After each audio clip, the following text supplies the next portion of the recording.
खरी सेवा देण्यासाठी तुम्ही असे काहीतरी जोडले पाहिजे जे पैशाने विकत घेता येत नाही किंवा मोजता येत नाही, आणि ते म्हणजे प्रामाणिकपणा आणि सचोटी.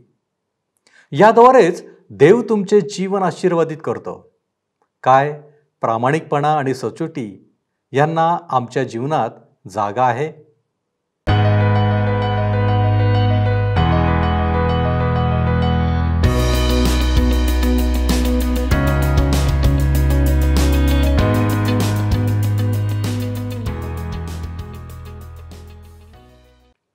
प्रभू येशू ख्रिस्ताच्या मधुर नावात आपणास सलाम.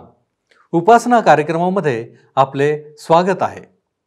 प्रियांनो, फार क्वचित वेळा आम्हाला पाहायला मिळते की मनुष्य आपल्या तरुणपणात जसा आहे तसाच तो आपल्या उतार वयामध्येही आहे. त्याची शारीरिक शक्ती, विचार करण्याची क्षमता वगैरे अगदी तशीच आहे. अशा व्यक्तीला आपण आशीर्वादित किंवा परमेश्वराचा हात डोक्यावर असलेली व्यक्ती म्हणतो. आज आपण अशाच एका व्यक्तीबद्दल पाहणार आहोत. तसेच मागील कार्यक्रमात आपण पाहत असलेली वतनाची विभागणी भाग 2 पाहणार आहोत. तर मग चला प्रियांनो, आपण आपल्या अध्ययनाची सुरुवात करूया. श्रोत्यांनो, आता आपण यहोशुवाचे पुस्तक ह्याच्या 14व्या अध्यायाला सुरुवात करीत आहोत. यहोशुवाचे पुस्तक 14वा अध्याय. 9 आणि अर्ध्या वंशांना चिठ्ठ्या टाकून देश वाटून देण्यात आला. कालेबला विशेष व्यक्तिगत फायदा झाला आणि त्याला हेब्रोन नगर वतन म्हणून मिळाले. कालेबचा जन्म एका गुलामाच्या रूपात झाला होता. यहोशुवासोबत देश हेरण्याकरिता तो गेला होता आणि त्याने सुद्धा त्या देशाविषयी चांगला संदेश आणला. पहिल्या वेळी इस्रायल लोक कादेश बारण्याला आलेत. यहोशुवाचे पुस्तक 14वा अध्याय आणि 11व्या वचनाप्रमाणे ह्या ठिकाणी लिहिण्यात आलेलं आहे. मोशेने मला पाठविले, त्या दिवशी मी जितका समर्थ होतो तितकाच आजही आहे. लढण्याची व धावपळ करण्याची ताकद माझ्यात त्यावेळी होती तेवढीच आजही आहे. श्रोत्यांनो, कालेबमध्ये भूतकाळात अर्थात ज्या गोष्टी होऊन गेल्यात त्यांचे विस्मरण करण्या इतका विश्वास होता. वस्तुस्थितीचा सामना करण्याकरिता विश्वास होता. भविष्याचा सामना करण्याकरिता विश्वास होता. आता आपण 14वा अध्याय पहिली 2 वचने वाचूया. एलाजार याजक, नूनाचा मुलगा यहोशुवा आणि इस्रायली वंशाच्या पितृकुळाचे प्रमुख ह्यांनी ही वतने इस्रायल लोकांना कनान देशात वाटून दिली. परमेश्वराने मोशेच्या द्वारे दिलेल्या आज्ञेप्रमाणे ते 9.5 वंशांना चिठ्ठ्या टाकून वाटण्यात आले. श्रोत्यानो, नकाशात जर आपण पाहाल तर दानपासून बेरशेबा पर्यंतचा संपूर्ण भाग वंशाप्रमाणे विभागला गेला. रुबेन, गाद आणि मनश्शेचा अर्धा वंश यार्देन नदीच्या पूर्व भागाला होते. नंतर दक्षिणेपासून सुरुवात करून उत्तरेकडे गेल्यास आम्हाला शिमोन, यहुदा, बेन्यामीन, दान, एफ्राईम, मनश्शे, इस्साखार, जुबलून, नफ्ताली, आशेर आणि दान असे वंश मिळतात. 5 ते 8 वचने पहा काय सांगतात. परमेश्वराने मोशेला दिलेल्या आज्ञेला अनुसरून इस्रायल लोकांनी तो देश वाटून घेतला. मग यहुदा वंशाचे लोक गिलगालात यहोशुवाकडे आले आणि कनिजी यफुन्नेचा मुलगा कालेब त्याला म्हणाला, परमेश्वराने देवभक्त मोशे ह्याला तुझ्याविषयी व माझ्याविषयी कादेश बरण्यात काय सांगितले होते ते तुला माहीत आहेच. परमेश्वराचा सेवक मोशे ह्याने मला हा देश हेरावयाला कादेश बरण्याहून पाठविले. तेव्हा मी 40 वर्षांचा होतो आणि मी प्रामाणिकपणे खबर काढून आणले. माझ्याबरोबर आलेल्या माझ्या बांधवांनी लोकांच्या काळजाचे पाणी पाणी होईल असे केले. पण मी मात्र आपला देव परमेश्वर ह्याच्या इच्छेप्रमाणे निष्ठापूर्वक वागलो. कालेबने परमेश्वराचे पूर्णपणे अनुसरण केले. श्रोत्यांनो, जर आपणापैकी कोणाला अधिक आयुष्य आणि चांगले सुखी जीवन पाहिजे असेल तर त्याकरिता ही वचने ऐका. 10 आणि 11 वचने. इस्रायल रानात प्रवास करीत असताना परमेश्वराने मोशेला हे सांगितले तेव्हापासून पहा, आज 45 वर्षे परमेश्वराने आपल्या म्हणण्याप्रमाणे मला जिवंत ठेवले आहे. आज बघ, मी 85 वर्षांचा आहे. मोशे मला पाठविले, त्या दिवशी मी जितका समर्थ होतो तितकाच आजही आहे. लढण्याची व धावपळ करण्याची ताकद माझ्यात त्यावेळी होती तेवढीच आजही आहे. श्रोत्यानो, कालेब आता 85 वर्षाचा झालेला होता. तरीसुद्धा तो म्हणू शकला की ज्यावेळेला मोशेने मला कनान देश हेरण्यास पाठविले होते त्यावेळी मी जितका बलवान होतो तितका आजही आहे. निर्जन अरण्यात भटकत असताना जी पहिली पिढी मिसर देशातून बाहेर निघाली होती त्यांच्यापैकी फक्त कालेब आणि यहोशुवा जिवंत होते. बाकी सर्व त्या अरण्यात मेलेत. हे दोघे आणि दुसरे 10 हेर जे कनान देश हेरण्यास गेले होते त्यांनी कनान देशाविषयी माहिती आणली होती आणि त्याविषयी आम्ही गणनाचे पुस्तक 13 अध्याय 27 ते 33 वचनांमध्ये पाहिले होते.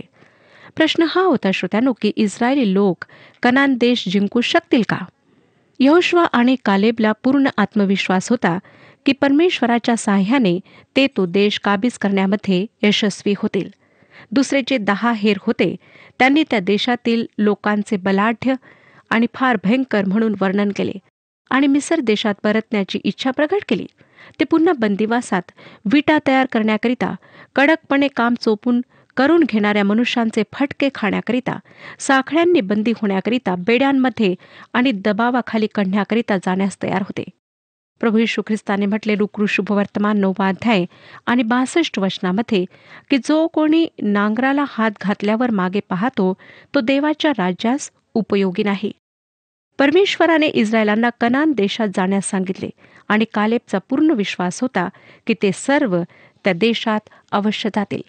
ते 40 वर्षांमध्ये जेव्हा इस्रायल लोक निर्जन अरण्यात भटकत होते तेव्हा जर कोणी कालेबला म्हटले असते, कालेब भाऊ, ह्या अरण्यात राहणे किती भयंकर आहे, होय ना? इथे किती उष्णता आहे, आज 118 तापमान आहे. कालेब म्हणाला असता, खरोखर मी त्याकडे लक्ष दिले नाही, मला वाटतं की खरोखर गरमी आहे, परंतु मी जरा अश्कोल मध्ये जी द्राक्ष पाहून आलो त्याबद्दल विचार करीत होतो आणि मी हेब्रोन नगराविषयी विचार करीत होतो. आमच्या मूळ पित्याला ती जागा आवडली आणि मला सुद्धा आवडली, तेथेच मी जात आहे. त्या निर्जन अरण्यात सुद्धा कालेब भविष्याविषयी मनात विचार करीत होता. त्याला फार मोठी आशा होती की ज्यामुळे तो तरुण राहू शकला. त्या आशेने त्याला तरुण राहण्याकरिता मदत केली. 40 वर्षे निर्जन अरण्यात राहिल्यामुळे काही लोक मृत्युमुखी पडले, परंतु कालेबवर त्याचा उलटा परिणाम झाला. तो अधिक निरोगी झाला, स्वस्थ झाला. ते लोक म्हातारे झालेत, पण कालेब तरुण होत गेला. वतनाच्या देशातील बलाढ्य लोकांनी बाकी लोकांना भयभीत केले. ते स्वतःला त्यांच्यासमोर टोळांसारखे समजायला लागले, परंतु कालेबने त्या लोकांविषयी नाही, परंतु परमेश्वराविषयी विचार केला. ह्या व्यक्तीच्या हृदयात भयाला जागा नव्हती. श्रोत्यानो, मार्टिन लुथरने म्हटले की एक व्यक्ती जर देवासोबत आहे तर तो असंख्य लोकांप्रमाणे आहे. त्या बलाढ्य धिप्पाड लोकांपेक्षा परमेश्वर अधिक शक्तिशाली होता. कालेबचा आत्मविश्वास आणि त्याचा परमेश्वरावरील दृढ विश्वास मला एका देवाच्या सेवकाची आठवण करून देत आहे, ज्यांचे नाव ॲडोनिरम जडसन होते, ज्यांनी बर्मामध्ये 12 वर्षे घालवली, पण त्यांच्या सेवेचे फळ त्यांना मिळाले नव्हते. ज्या लोकांनी त्यांना तिथे पाठविले होते त्यांना तिथल्या परिस्थितीची जाणीव नव्हती. जडसनला किती त्रास सहन करावा लागत आहे ही त्यांना कल्पना नव्हती. त्यांनी जडसनला फारच कुशलतेचे पत्र लिहिले आणि सांगितले की तुम्ही परत आपल्या देशात या. त्यांनी जडसनला विचारले की भविष्यामध्ये तेथे काही होण्याची शक्यता आहे किंवा नाही. जडसनचे उत्तर त्यांना होते, भविष्य तितकेच उज्ज्वल आहे जितके परमेश्वराने दिलेली वचने उज्ज्वल आहेत. त्यांचा परमेश्वरावर जो विश्वास होता त्यामुळेच ते बर्माच्या निर्जन भागात इतके वर्ष काढू शकलेत. त्यांना बराच कठीण त्रास सहन करावा लागला, पण आत्मिक जागृती आणि संजीवन आले आणि त्यांनी तेथे घालवलेली वर्षे वाया गेली नाहीत. परमेश्वराने जे आध्यात्मिक आशीर्वाद आपणाकरिता ठेवले आहेत त्यांचा तुम्ही आज उपभोग घेत आहात का? तुम्ही म्हणता मला खूप त्रास आहे. मला माहीत आहे की ख्रिस्ती लोकांना जीवनात बराच त्रास सहन करावा लागतो. जे लोक त्रासात आहेत, दुःख भोगीत आहेत, त्यांच्याबद्दल मला फार वाईट वाटतं, सहानुभूती वाटते, परंतु परमेश्वराच्या एका सेवकाचे बोल मला अशावेळी उत्साहित करतात, ज्यांनी म्हटले की बायबलमधील एक ओवी माझी सगळ्यात आवडती ओवी आहे, ती म्हणजे ते जाण्याकरिता आले. आश्चर्यचकित लोकांनी त्यांना विचारले की ह्याचा काय अर्थ आहे. ते म्हणालेत, जेव्हा मी कठीण प्रसंगात असतो आणि एकामागून एक समस्या उभ्या राहतात तेव्हा मी ह्या वचनावर विचार करतो आणि मला त्वरित कळतं की ह्या समस्या हे प्रसंग नेहमीकरिता नाहीत, परंतु काही वेळेसाठी आहेत. ते निघून जाण्यासाठी आलेले आहेत. श्रोत्यानो, तुमच्या प्रत्येकाच्या जीवनात असंख्य अशा गोष्टी असतील ज्याविषयी तुम्ही तक्रार करीत असाल. मी सुद्धा करते, परंतु आमची आशा काय आहे? भविष्यासाठी आमची आशा काय आहे? त्या निर्जन अरण्यात कालेब 40 वर्षे येशू ख्रिस्तामध्ये जे आध्यात्मिक आशीर्वाद आमच्याकरिता ठेवलेले आहेत त्यांचा आनंद उपभोगीत होता. कालेबचा परमेश्वरावर दृढ विश्वास होता आणि तो विश्वासाच्या आधारे जगणारा पुरुष होता. तो म्हणू शकला 14 अध्याय 12 वचनात, तेव्हा परमेश्वराने त्यावेळी म्हटल्याप्रमाणे हा डोंगराळ प्रदेश मला दे, तेथे अनाकी व त्यांची मोठमोठी तटबंदी नगरे आहेत, हे तू त्या दिवशी ऐकलेच होते. परमेश्वर माझ्याबरोबर असला तर त्याच्या म्हणण्याप्रमाणे मी त्यांना हाकून देईन. आपणाला आठवत असेल श्रोत्यानो की आम्ही उत्पत्तीच्या पुस्तकात पाहिले होते की अब्राम हेब्रोन येथे गेला. हेब्रोन ज्याचा अर्थ आहे एक विश्वास ठेवणाऱ्या लोकांचा समूह. ती जागा संगतीची, सहभागितीची जागा होती. कालेबची परमेश्वराशी संगती होती आणि आता त्याची इच्छा होती की त्याने हेब्रोन येथे राहावे. 13 आणि 14 वचने, मग यफुन्नेचा मुलगा कालेब ह्याला यहोशुवाने आशीर्वाद दिला आणि त्याला हेब्रोन वतन करून दिले. म्हणूनच कनिज्जी यफुन्नेचा मुलगा कालेब ह्याचे हेब्रोन हे आजपर्यंत वतन झाले आहे. ह्याचे कारण इस्रायलाचा देव परमेश्वर ह्याच्या इच्छेप्रमाणे तो निष्ठापूर्वक वागला.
दी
श्रोतेजन हो, एक ना एक दिवस आम्हाला सुद्धा बक्षीस मिळणार आहे. परमेश्वराकरिता आम्ही किती जास्त कार्य केले ह्याच्या आधारावर बक्षीस मिळणार नाही. नाही आम्ही किती नावाजलेले आहोत, श्रेष्ठ आहोत ह्या आधारावर. परंतु महत्त्वाची गोष्ट म्हणजे आम्ही पूर्णपणे परमेश्वराला अनुसरलो का, ह्या आधारावर आम्हाला बक्षीस मिळणार आहे. आता आपण 15व्या अध्यायाकडे वळत आहोत. 15 ते 19 जे अध्याय आहेत त्यामध्ये इस्रायलच्या सर्व वंशास वतनाचा देश हवाले करण्याचा उल्लेख आहे. यार्देनेच्या पश्चिम भागात जे वंश स्थायिक झाले होते त्यांना वतनाच्या देशाचा भाग योग्य रीतीने विभागून देण्याचे, ज्याचे त्यास देण्याचे वर्णन आहे. 15व्या अध्यायात यहुदा वंशाच्या भागाबद्दल उल्लेख आहे. हा भाग इस्रायल वंशाकरिता फार महत्त्वाचा होता, परंतु आमच्याकरिता तसे पाहिल्यास ह्याचे इतके काही महत्त्व नसले तरी ह्यामधील महत्त्वाचे मुद्दे पाहणे, त्यांचे अध्ययन करणे आमच्याकरिता आवश्यक आहे. 14व्या अध्यायात आम्ही पाहिले होते की कालेब यहुदा वंशातून होता आणि परमेश्वराने त्याला हेब्रोन नगर दिले होते. 15व्या अध्यायात ह्या असामान्य पुरुषाविषयी आम्हाला काही गोष्टी अजून पाहायला मिळतात. त्याचप्रमाणे यहुदा वंशाला जो प्रांत देण्यात आला त्याची सरहद्द ह्या अध्यायात वाचायला मिळते. श्रोत्यानो, मी आपणाला विनंती करते की 15वा अध्याय 1 ते 14 वचने आपण अवश्य वाचा. जर आपणाजवळ जुना करार आहे तर यहोशुवाचे पुस्तक 15वा अध्याय 1 ते 14 वचने. ह्या ठिकाणी आम्हाला पाहायला मिळतं की कालेब जो आता वृद्ध झाला होता त्याला त्या बलाढ्य आणि धिप्पाड लोकांचा देश हवा होता. ज्यावेळी तो तरुण होता त्यावेळी त्या बलाढ्य लोकांना पराजित करून तो प्रांत ताब्यात घेण्याचा त्याचा जो विचार होता तो आता सुद्धा, जेव्हा तो 85 वर्षाचा वृद्ध आहे तेव्हा सुद्धा होता. 15 ते 19 वचने मी आपणाकरिता वाचते. 15वा अध्याय 15 ते 19 वचने. तेथून त्याने दबिराच्या रहिवाशांवर हल्ला केला. दबिराचे पूर्वीचे नाव किर्यात सेफर होते. कालेब म्हणाला, जो कोणी लढून किर्यात सेफर काबीज करील त्याला मी आपली मुलगी अक्सा देईन. तेव्हा कालेबाचा भाऊ कनाज ह्याचा मुलगा अथनिएल ह्याने ते नगर घेतले, म्हणून कालेबाने आपली मुलगी अक्सा त्याला दिली. ती आली तेव्हा आपल्या बापापासून काही मागून घेण्यासाठी तिने त्याला चिथावले. ती गाढवावरून उतरली तेव्हा कालेबाने तिला विचारले, तुला काय पाहिजे? ती म्हणाली, मला एक देणगी द्या. तुम्ही मला नेगेब दिले आहे तेव्हा मला पाण्याचे झरेही द्या. तेव्हा त्याने वरचे झरे आणि खालचे झरे तिला दिले. अध्यायाच्या सुरुवातीला श्रोत्यानो, यहुदा वंशाला मिळालेल्या प्रांताची जी जागा आहे त्याबद्दल आम्हाला माहिती मिळते. नंतर त्यामधील शहरांची नावे आम्हाला वाचायला मिळतात. नकाशामध्ये ही सर्व नगरे शोधण्यास आपणाला कठीण जाईल, कारण ते नेगवेपर्यंत खाली गेले आहेत. श्रोत्यानो, यहुदा प्रांतात जी नगरे आहेत त्यांची सीमा ओळखणे कठीण आहे, कारण इतक्या शतकांमध्ये बरेच परिवर्तन घडून आले. पुष्कळदा नावे बदलण्यात आलीत. पुष्कळसे गाव जमीनदोस्त होऊन त्यांचे स्मरण मिटल्या गेले. ह्या नगरांविषयी जी नोंदणी झाली आहे तिचा खरेपणा ह्या गोष्टी कशाही प्रकारे रद्द करू शकत नाहीत. पुराणवस्तू संशोधक नोंदणी केलेल्या ह्या नगरांचे अवशेष त्यांचे स्थान शोधून काढीत आहेत.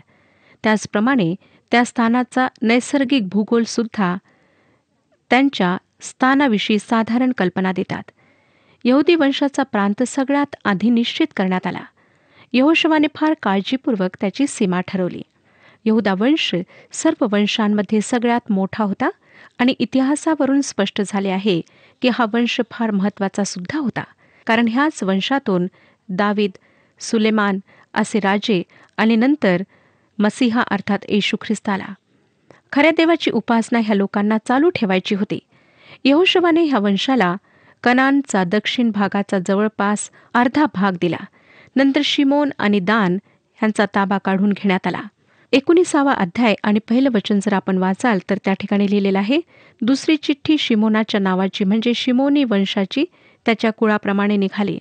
यहुदाच्या वंशजांच्या वतनामध्ये त्यांना वतन मिळाले. हे श्रेष्ठत्व जे यहुदाला प्राप्त झाले होते ते याकोबाने जी भविष्यवाणी केली होती तिच्याशी मिळते. उत्पत्तीचे पुस्तक 49 अध्याय 8 ते 12 वचनांमध्ये ही भविष्यवाणी सांगण्यात आलेली आहे. 12व्या वचनाप्रमाणे यहुदा वंशास त्यांच्या कुळाप्रमाणे विभाग मिळाला. ह्यावरून आम्हाला दिसतं श्रोत्यानो की परमेश्वर स्वतःच्या लोकांसाठी सर्व गोष्टी उपलब्ध करतो. जेव्हा अधिक पाहिजे तेव्हा अधिक उपलब्ध करतो आणि जेव्हा गरज नसते तेव्हा तो कमी उपलब्ध करतो. हेच तत्व जेव्हा परमेश्वराने इस्रायली लोकांस अरण्यामध्ये मानना पुरविला तेव्हा सुद्धा त्याने उपयोगात आणले. निर्गमनचे पुस्तक 16वा अध्याय आणि 16वं वचन सांगतं, निर्गम 16:16. प्रत्येकाने आपापल्या आहाराप्रमाणे हे गोळा करावे.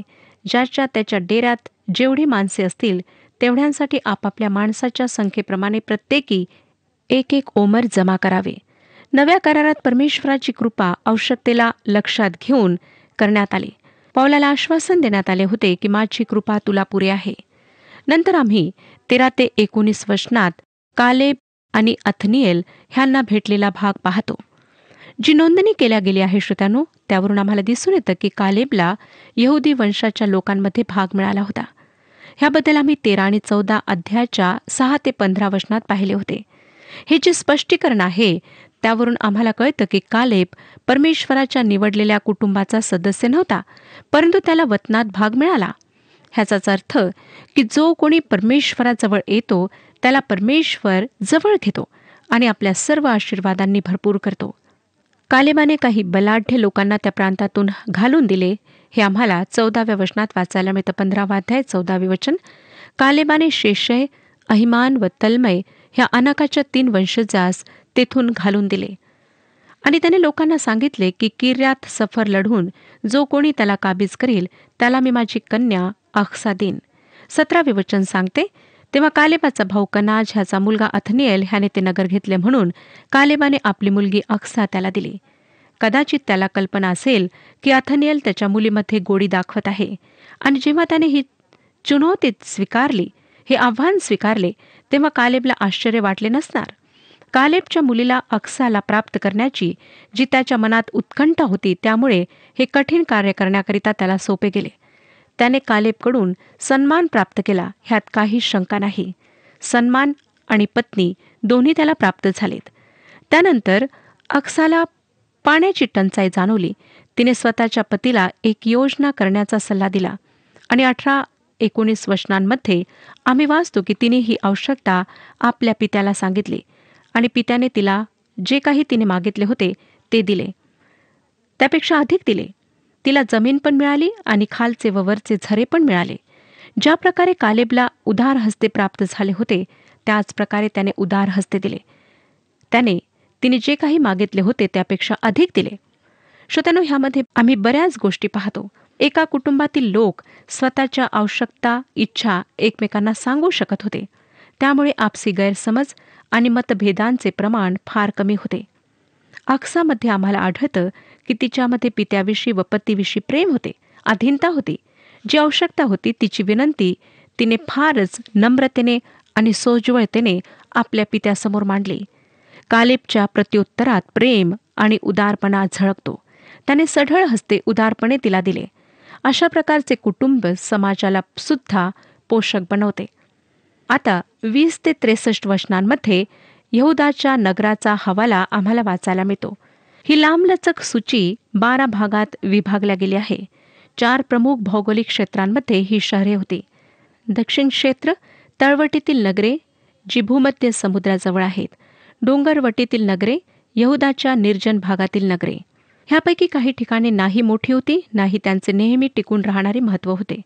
तरी पण ज्या प्रकारे त्यांना पवित्र शास्त्रात लिहिण्यात आले आहे त्यावरून आम्हाला त्यामध्ये किती काळजी घेण्यात आली, किती लक्षपूर्वक त्यांची विभागणी करण्यात आली हे दिसून येते. 63 वचनामध्ये आम्हाला दिसून येतं श्रोत्यांनो की येरुशलेमात राहणारे यबुसी लोकास यहुदाच्या वंशजांना घालून देता आले नाही. अर्थातच यबुसी लोकांविषयी ही शेवटली माहिती नाही. एक दिवस आला की हे पूर्णपणे ताब्यात आले. शमूएलाचे दुसरे पुस्तक 5वा अध्याय 6 आणि 7 वचने सांगतात. शमूएलाचे दुसरे पुस्तक 5वा अध्याय 6 आणि 7 वचने. राजाने आपले लोक बरोबर घेऊन येरुशलेम येथे त्या देशचे रहिवासी यबुसी यांच्यावर स्वारी केली. ते म्हणाले, तुला येथे येणे साधावयाचे नाही. येथले आंधळे पांगळे तुला हाकून लावितील.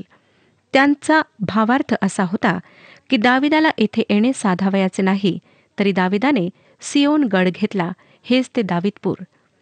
श्रोत्यांनो, कधीकधी परमेश्वराचे कार्य मंदगतीने पुढे जाते, तरी पण परमेश्वराचे राज्य सर्वकालचे आहे व त्याचे प्रभुत्व पिढ्यानपिढ्या टिकणारे आहे. दुष्ट अधिक काळ टिकत नाही. आज नाही तर पुढे कधीतरी त्याचा नाश होणारच.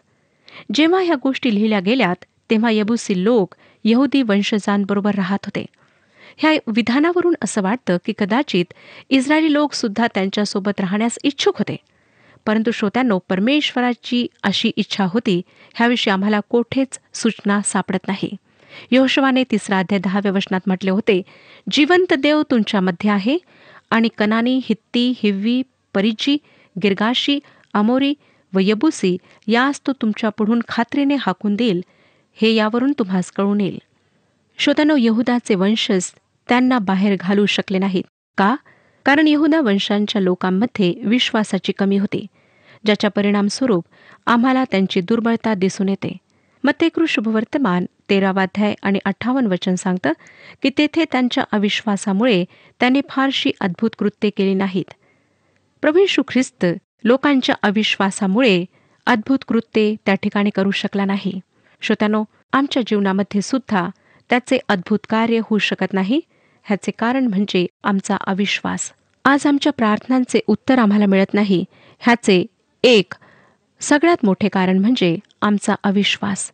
श्रोत्यांनो, अविश्वासामुळेच आम्ही परमेश्वरावर भरोसा न ठेवता इतर गोष्टींवर भरोसा ठेवतो आणि तेथेच आमची फजिती होते. परमेश्वर ह्या विषयात आपले मार्गदर्शन करो आणि आपणाला आशीर्वाद देऊ. हा कार्यक्रम आपणास आवडला काय? आता आम्हाला एक मिस कॉल करा आणि आपण पुढील विजेता होऊ शकता.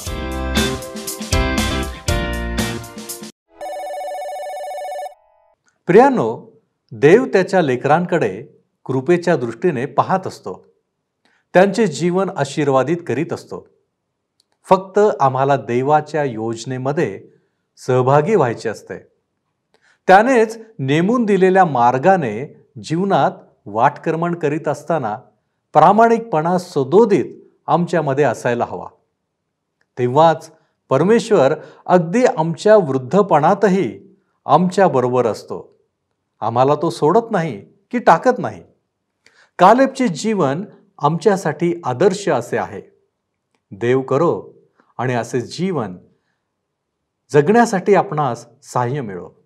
आपण प्रार्थना करू. आमच्यावरती प्रीती करणाऱ्या आमच्या महान प्रेमळ परमेश्वरा, आज तू आम्हाला दाखवून दिलेला आहेस की जेव्हा आम्ही प्रामाणिक असतो, प्रभूजी, तू आमचं जीवन आशीर्वादित करतो. कालेबच्या जीवनाकडे ज्यावेळेस आम्ही पाहतो त्यावेळेस त्याच्यामध्ये असलेले नम्रता, त्याच्यामध्ये असलेला प्रामाणिकपणा, याच्याद्वारे त्याचं जीवन आशीर्वादित झालेलं आम्ही पाहिलेलं आहे. होय प्रभूजी, अशा प्रकारचा प्रामाणिकपणा आमच्यामध्ये येण्यासाठी आम्ही तुझ्यासमोर लीन, नम्र आणि नतमस्तक झालेलो आहोत. प्रभूजी, तू आमचा स्वीकार कर. तू आम्हाला सहाय्य कर. तू आम्हाला मार्गदर्शन कर की जेणेकरून या जीवनामधील आमची प्रत्येक कृती ही तुला आवडणारी होईल आणि त्याच्याद्वारे आम्ही अधिक आशीर्वादित बनवू. प्रभूजी, आम्ही स्वतःला तुझ्या हाती सोपवितो आणि या विनंत्या, या मागण्या येशू ख्रिस्त आमचा प्रभू याच्याद्वारे करतो म्हणून तू ऐक. आमेन. ख्रिस्ताने तुम्हाला निवडले आहे म्हणून योग्य फळ द्या. प्रभू आपणास सहाय्य करो.